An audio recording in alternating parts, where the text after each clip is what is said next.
사과하겠다는 정화였습니다. 그래서 제가 이 문제는 사적인 사과의 영역으로 생각하지 않고 이 부분에 대해서 공식적인 대응과 답변이 필요하다라고 제가 얘기를 했습니다. 아직까지 경찰은 아무 답변이 없습니다. 대신에 언론을 통해서 경찰이 오히려 다쳤다라는 언론 플레이를 합니다. 물론 제가 그날의 상황을 제 뒤에 있는 상황까지 혹시라도 그런 일이 있었는지 제가 다 알지는 못합니다만 적어도 영상으로 확인된 것, 제 눈으로 본 것으로는 터무니없는 모략입니다.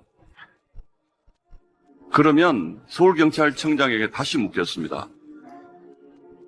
이 병가를 내고 치료를 받고 있다는 직원이 누굽니까?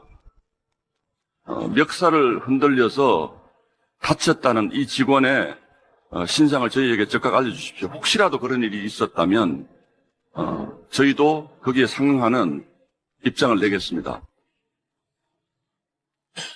본인들이 한 자, 혹시 그 멱살을 잡혔다는 경찰이 저희 보좌진에게 폭력을 휘두른 경비부장을 얘기하는 것입니까? 그 폭력을 막는 과정에서 저도 그 경비부장의 팔목을 잡았고 또 함께 간 많은 의원들이 몸으로 그 경비부장을 막았습니다. 그거는 화면으로 그대로 드러나 있습니다.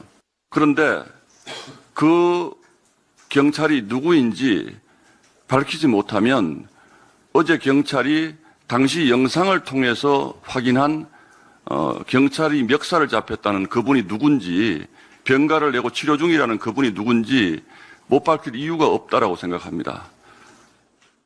어제 우리 정점식 원내대표가 대통령과 윤호중 행안부 장관의 적극적인 서울경찰청장 그리고 서울청 경비부장의 경질을 요구했습니다. 아직까지 답이 없습니다. 국민에 대한 무시라고 생각합니다. 이제 곧 국정조사가 열립니다. 이 국정조사는 선관위의 잘못된 선거관리 등등에 대한 추궁뿐만 아니라 잠실에 모인 많은 분들에 대한 시민들의 안전을 경찰이 어떻게 보호하려 했는지 이 부분도 다루게 될 것입니다. 이 과정에서 이 부분도 분명히 따져 묻겠습니다.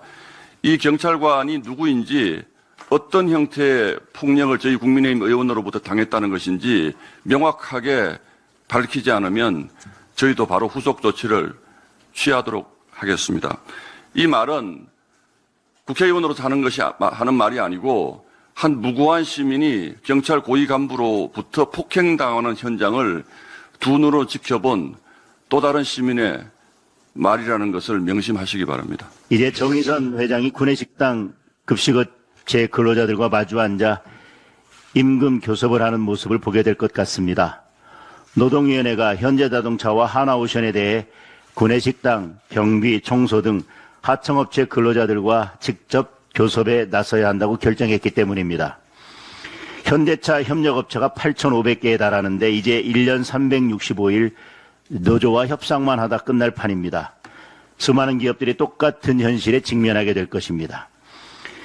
귀족노조 민노총의 표를 얻기 위해 만든 노란봉투법에 기준 설정조차 제대로 안 한 정부의 무책임이 더해지고 사용자 범위만 넓히는 노동위원회 편향성이 만든 합작품입니다.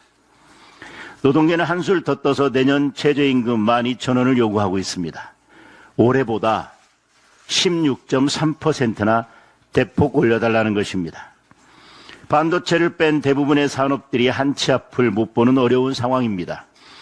자영업자 폐업이 통계 작성 이후 처음으로 연간 100만을 넘었습니다.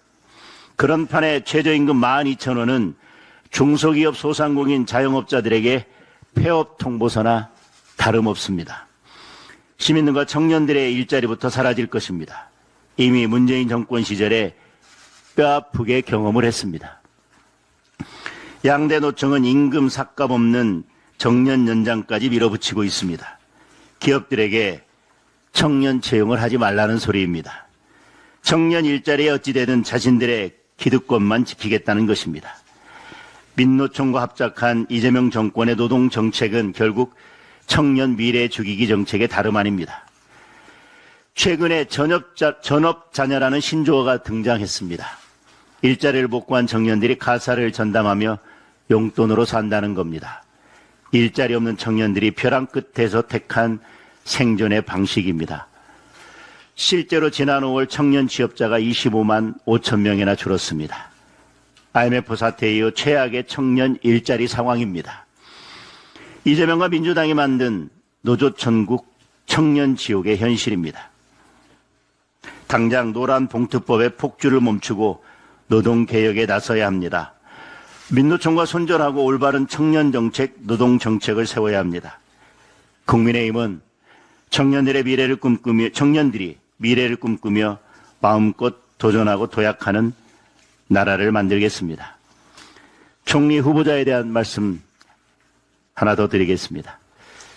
용지를 복사하는 직원조차도 다주택자여서는 안 된다. 바로 2달 전 대통령의 말입니다. 다주택자를 마귀라고 몰아붙이기도 했습니다. 그래놓고 다주택자 한성숙에게 국무총리를 맡긴다고 합니다. 한성숙의 재산 규모가 집 2채를 포함해서 총 253억 원에 달합니다. 작년에 잠실 아파트 한 채를 팔고도 이 정도입니다. 불법 증축에 가족 간 헐값 임대, 편법 증여 의혹까지 나왔습니다. 대통령 말대로라면 마귀 정도가 아니라 대마왕 수준입니다. 아무리 내로남불이 트레이드 마크라지만 이 정도면 국민을 바보로 여기는 것 아닙니까? 그렇게 국민을 우습게 알기 때문에 부동산 정책이 제대로 될 리가 없습니다. 작년 이재명 정권 1년 동안 서울 아파트 값이 14.73%나 폭등했습니다. 1986년 통계를 집계한 이래 가장 높은 상승률입니다. 집값 폭등의 대명사인 노무현 정권과 문재인 정권도 이재명 정권 앞에서는 명함도 못 내밀 지경입니다. 전세 매물은 자치를 감췄고 집값, 전세, 월세가 다 치솟았습니다.